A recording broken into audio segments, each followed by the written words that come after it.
Hoje nós estamos com uma das pessoas muito importantes da nossa região, né? Frei Roberildo Souza. Ele vai falar um pouco para a gente da sua experiência. Se eu não me engano, Frei Roberildo, você já chega aos seus 6 anos de sacerdócio, né? Fala um pouco da sua experiência nesse trabalho para o Senhor. Então, agradeço aí a oportunidade, né, de poder também rever essa minha experiência, que com certeza se torna para mim uma fonte de motivação. Então, a minha experiência, sobretudo nesses 6 últimos anos, que depois da ordenação, tem sido, graças a Deus, uma experiência bem edificante no serviço de padre, sacerdote, missionário, e sou padre religioso, sacerdote franciscano. Aí, antes desses 6 anos, eu tive ali em torno de 11 anos de formação, né? A formação que me capacitou a chegar a me ordenar, e depois da ordenação eu já estou com mais esses 6 anos, né? Completando agora dia 12 de maio, os 6 anos de ordenado. Então é uma experiência fantástica de poder se entregar à vontade de Deus. Descobri essa vontade, que eu fazia sempre essa reflexão, e tive lá o privilégio de ter toda uma boa juventude também, que considero. Aí só lá nos 22 anos, 23, que eu fui dando o passo na fé de mergulhar mais na Sagrada Escritura e fazer um discernimento vocacional.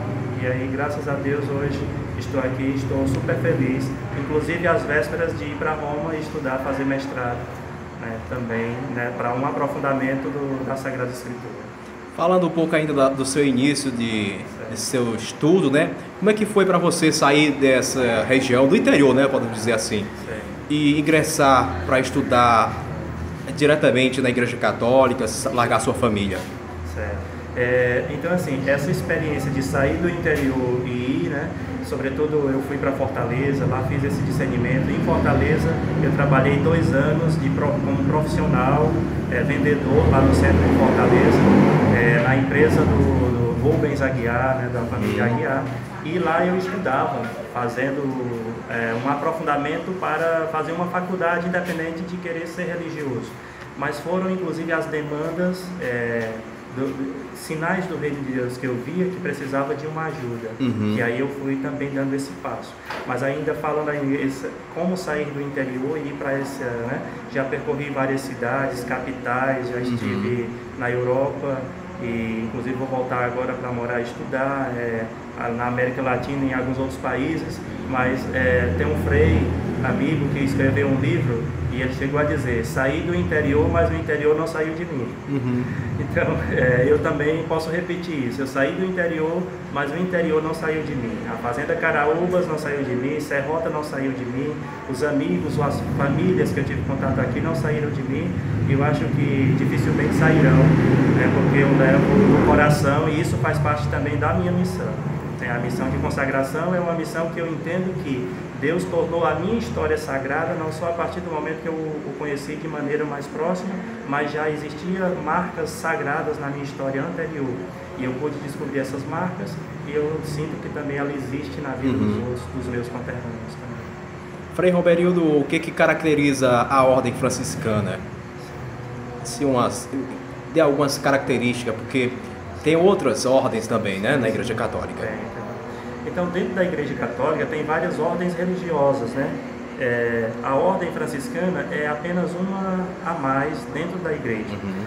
Existe a ordem de Santo Agostinho, mas existe a ordem de São Bernardo, uma das mais antigas, de São Basílio, lá dos inícios da Igreja, né? A partir do 3º, do 4º século, pessoas foram se consagrando ao Evangelho e foram reunindo outros discípulos em torno de si para esse segmento. No século XIII, aí é Francisco de Assis. Contemporâneo dele tem Domingos, né, São Domingos, que também fundam uma ordem religiosa, os dominicanos. E aí então Francisco, ele quer vivenciar o Evangelho, a radicalidade do Evangelho. E ele diz: eu quero buscar viver o que vivia a comunidade dos apóstolos. Ele tenta resgatar a vida dos apóstolos. E ele não quis fazer isso só para ele. E num primeiro momento ele também não quis impor a ninguém. Ele quis vivenciar essa vida e tentar passar a mensagem de Deus para os outros. Então ele, nesse segmento, ele começou a trilhar esses passos do Evangelho, tentando entender como viviam os apóstolos E aí ele foi atraindo discípulos, foi atraindo seguidores, pessoas, padres, deixavam suas paróquias e iam se tornando franciscanos, seguindo também o jeito que Francisco leu o Evangelho. Então a ordem franciscana significa um jeito de ler o Evangelho, né?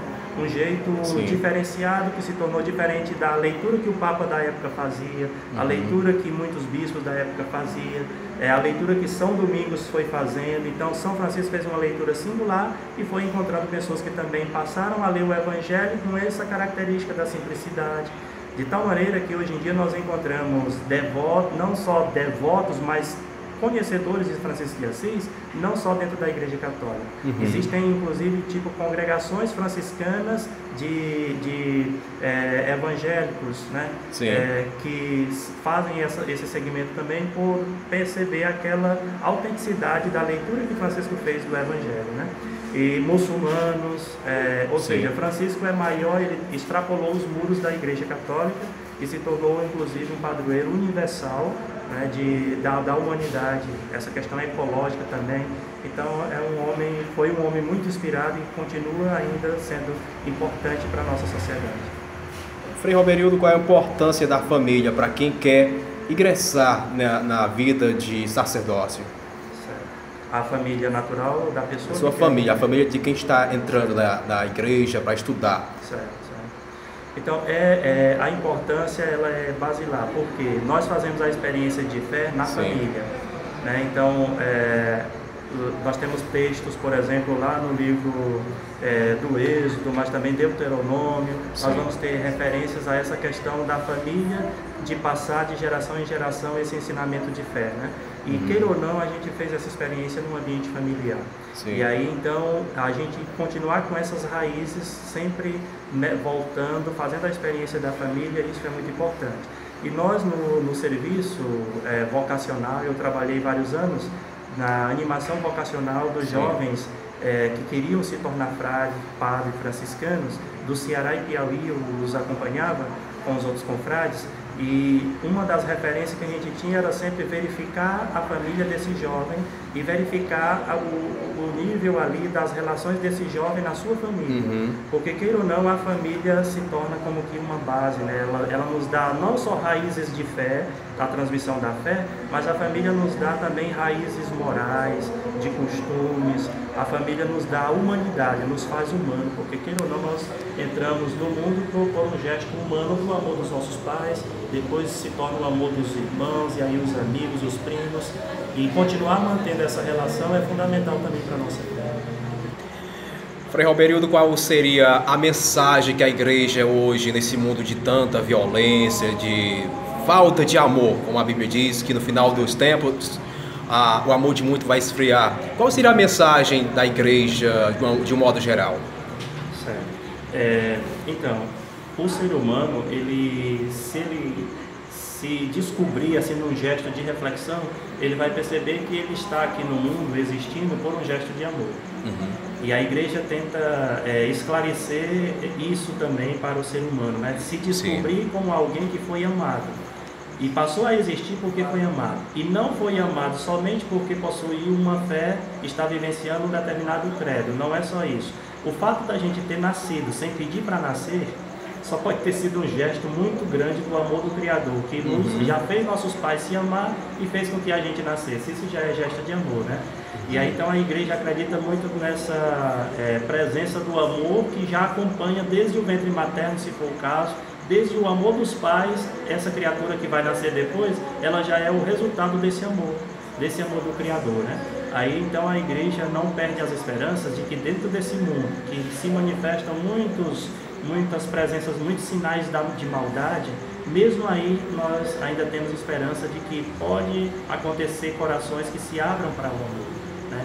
Esse amor que recentemente a gente tem conseguido muitas conquistas, né? O Papa Francisco tem se tornado assim um símbolo muito inspirador. Ele se inspirou em Francisco de Assis, por isso é o primeiro Papa Francisco da história. Então ele tem resgatado muito essa dimensão também do amor. O Papa anterior a ele falava muito do amor de uma maneira também teológica e vivencial do jeito dele, Bento XVI. No entanto, Francisco quis mostrar realmente esse amor mais concreto, prático do dia a dia.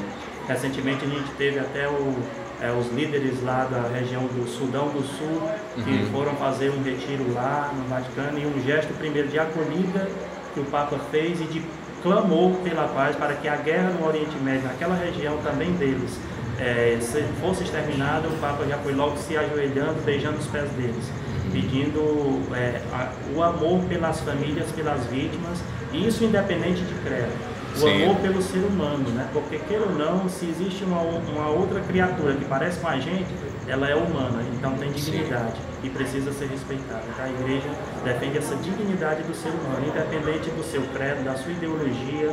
O fato de ser humano, de ser criatura, já impõe uma dignidade que todos devem respeitar. Frei, nós vivemos um tempo em que muitos jovens têm se desiludido até da religião, da igreja católica ou evangélica. A gente acompanha que, geralmente, jovens não querem participar dos trabalhos da igreja. Como motivar estes jovens que estão saindo da igreja, de forma geral, católica e evangélica? Assim, existem muitas possibilidades, né, de conquistar esses jovens. Sim. Numa, digamos, maneira básica, seria o fato de nós sermos nós mesmos. Sim. Os jovens, eles querem muitas vezes se acolher, fazer essa experiência nova, e eles podem às vezes até se desiludir, porque eles podem perceber alguém que não está transmitindo ali uma verdadeira imagem, uma certa autêntica imagem de Deus naquela comunidade tal, né? Seja comunidade católica ou evangélica, como você fala.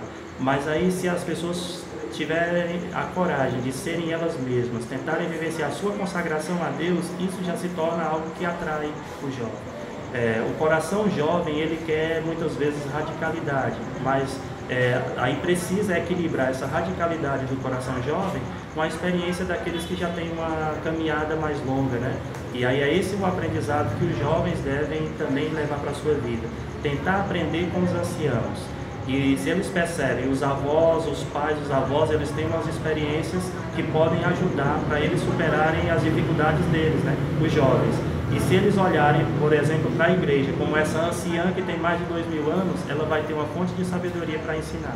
E eu, como jovem, encontrei essa fonte de sabedoria e dou o testemunho de que vale a pena se consagrar, seja na dimensão sacerdotal ou seja na sua vocação, você descobrir o seu chamado de Deus na sua igreja, no seu local. O fato importante é você descobrir a vontade do Criador para a sua vida.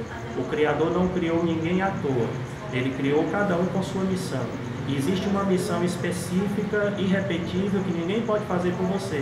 E cada jovem tem que descobrir essa sua missão. Quando descobre isso, o sentido da vida passa a existir de uma maneira muito mais profunda e também se manifesta, né, no dia a dia, em boas ações. Nós temos exemplos demais de jovens, né? Em Fortaleza, eu tenho, esses últimos meses, estado lá, tenho pego inclusive muitos Uber, né? Às vezes estou conversando com o motorista do Uber e às vezes são jovens que terminaram a universidade e tal, estão sem emprego, aí vão para a Uber e aí eles partilham experiências fantásticas, né, da vida deles. Alguns já fizeram esse passo de aprenderem com os pais, aprenderem, de perceber nos pais não só aqueles carrascos que estão corrigindo, mas de perceber que os pais têm a sua metodologia daquele jeito que às vezes parece que pode ser áspera.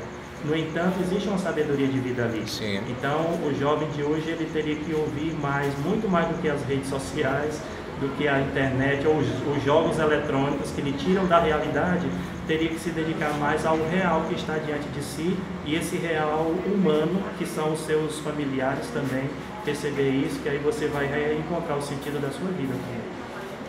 Frei, uma pergunta, um pouco de curiosidade minha. Como é que se faz, você falou de consagração, né? Como é que um padre faz para se manter? Sabemos que um padre ao mesmo tempo que é espírito, todos os seres humanos têm espírito e têm corpo. Como se faz para manter a boa conduta e se livrar das tentações na questão do celibato? Tem que haver realmente uma descoberta de vocação, né? Uma descoberta do chamado de Deus. Sim. Isso também é um reflexo, por exemplo, da relação matrimonial. Então eu já encontrei, por exemplo, jovens que fizeram várias experiências de namoro. Eu, inclusive, Sim. quando era vocacionado, antes de entrar no seminário, eu cheguei a ter 3 namoradas ao mesmo tempo. Sim. E aí, então, depois eu fui fazendo esse discernimento e ficava mantendo a fidelidade apenas ali com uma, né? E nos finalmente eu já fui, a minha última namorada, eu tive que ir conscientizando desse amor maior que eu encontrei. Então o padre não é um anjo que caiu do céu, Sim. ele é um ser humano. Você falava que ele tem a dimensão espiritual, mas tem a dimensão humana, como você também destacou. Ele tem essa dimensão humana e é bom que ele tenha sido essa pessoa que se experimentou para saber qual é o amor maior agora na vida dele, né? Sim. Então, assim como, por exemplo, lá no exemplo que eu citei do jovem que fez várias experiências de namoro, mas quando chegou a pessoa que ele amou, ele deixou todas as namoradas e se casou e manteve amor e fidelidade com aquela pessoa. Então, no caso do sacerdote, ele é alguém que fez experiência de outros amores, mas ele descobriu um grande amor que justifica ele deixar abrir mão de outros bens menores. Quando nós descobrimos, por exemplo, um emprego melhor, a gente não deixa o emprego mais ruim. Então, quando a gente vai descobrindo algo maior, a gente tem muita facilidade de abrir mão do que é menor. Então, se nós descobrimos um amor grande que preenche o seu ser físico, psíquico e espiritual, então é lógico que os amores carnais, eles são passageiros. Sim. E eles podem ser trocados facilmente por um amor que realiza na sua essência, no mais profundo do seu ser. E aí a dedicação no dia a dia é que também vai ser esse cultivo dessa relação de fidelidade. Sim. Então existem 2 palavras básicas que sustentam, por exemplo, o matrimônio e que devem sustentar também a gente: amor e fidelidade. Quem ama, com certeza vai ser fiel. E quando começar a ser infiel é porque o amor fracassou. Então, se nós cultivarmos esse amor e fidelidade, então nós vamos perseverando. Por isso é possível encontrar nos dias de hoje, por mais que apareçam erros, e devido à igreja ser histórica, e aí quando aparece algum erro, isso dá notícia, a mídia gosta de colocar isso, né? E tem razões e deve colocar alguns erros que realmente apareçam para poder serem corrigidos, né? No entanto, existem também muitas pessoas de bem que praticam a bondade, o amor e a fidelidade. É aquela história, uma parábola que o Papa Francisco também disse recentemente: uma árvore na floresta, quando cai, ela faz mais barulho do que a multidão de árvores em pé, dando fruto que existe naquela floresta. Então, se você também é aqui da agricultura, sabe, né, que uma árvore, quando cai, ela gera uma zoada, né? Sim. Então, um cristão, quando vacila, um padre, quando vacila, gera todo aquele barulho. E faz com que a gente perceba, às vezes, que parece que não existe outros ao redor. Só que existe toda uma floresta que está lá dedicada no amor e na fidelidade também. Frei, com relação à sua viagem para a Itália, qual é o objetivo dessa viagem que você vai estar saindo para lá? A ordem franciscana, como também a igreja no geral, ela sempre pede alguns, escolhe alguns, né, para ir fazer algum Sim. estudo de aprofundamento. E desde que eu terminei a minha formação há 6 anos para ser ordenado, que eu também deixei claro diante dos meus superiores um projeto de estudos. Sim. E aí agora, no ano passado, me foi concedido esse projeto de estudos, que é esse mestrado em Roma, o mestrado em Teologia Espiritual. Então, esse aprofundamento na Sagrada Escritura, gosto muito da filosofia. Recentemente terminei uma especialização, pós-graduação em logoterapia e análise existencial. E aí, então, agora é esse passo, dia 25, se Deus quiser, irei para Roma, né, para dar início a esse curso, esse mestrado em teologia. E aí pode variar de 3 ou 4 anos. Né? Para a gente encerrar, para não tomar muito do seu tempo, qual seria a mensagem de hoje para... Nós estamos vivendo a Semana Santa, a mensagem de Páscoa para os nossos seguidores. Então, nós estamos hoje, acabamos de celebrar aqui a celebração da ceia, né? A ceia, o lava-pés. Então, Jesus, naquela quinta-feira santa, última lá que ele viveu, ele disse que queria dar plenamente cumprimento ao amor do Pai e expressar esse amor pelos seres humanos. E aí ele diz: amou os seus e amá-los até o fim. E aí ele também celebrou a ceia, e naquela ceia ele diz: fazei isto em memória de mim. É esse memorial que nós celebramos a cada ano da Semana Santa. Com a quinta-feira santa nós iniciamos uma celebração que dura 3 dias, é o chamado Tríduo Pascal. Então amanhã, na sexta-feira, é o segundo dia, nós celebraremos a Paixão, e na noite do sábado celebraremos a ressurreição do Senhor. Então esse marco forte de Cristo que ressuscitou.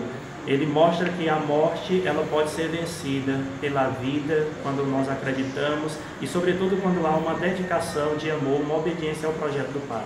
Então foi fruto dessa obediência de Jesus ao Pai que Ele ressuscitou, que Ele mostrou para nós essa ressurreição, que se torna uma mensagem também para nós de não ter medo de obedecer. Na sociedade de hoje, né, as pessoas têm medo de obedecer, talvez só quando se trata das coisas de Deus, medo de obedecer. Mas as pessoas não percebem que elas já obedecem à sociedade, elas obedecem às leis civis, elas obedecem à lei de trânsito, elas obedecem à energia, né? Elas obedeceram o fato de ter que nascer numa determinada família e não noutra. Existem vários gestos de obediência já, mas quando se trata da obediência religiosa, as pessoas têm dificuldade. E a Semana Santa, ela nos ensina essa obediência do Filho de Deus ao Pai, que se manifestou nesse amor que nos salva, que é salvação para todos nós. Aí tivemos o prazer de falar com o Frei Roberildo, ele que é da Ordem Franciscana, né?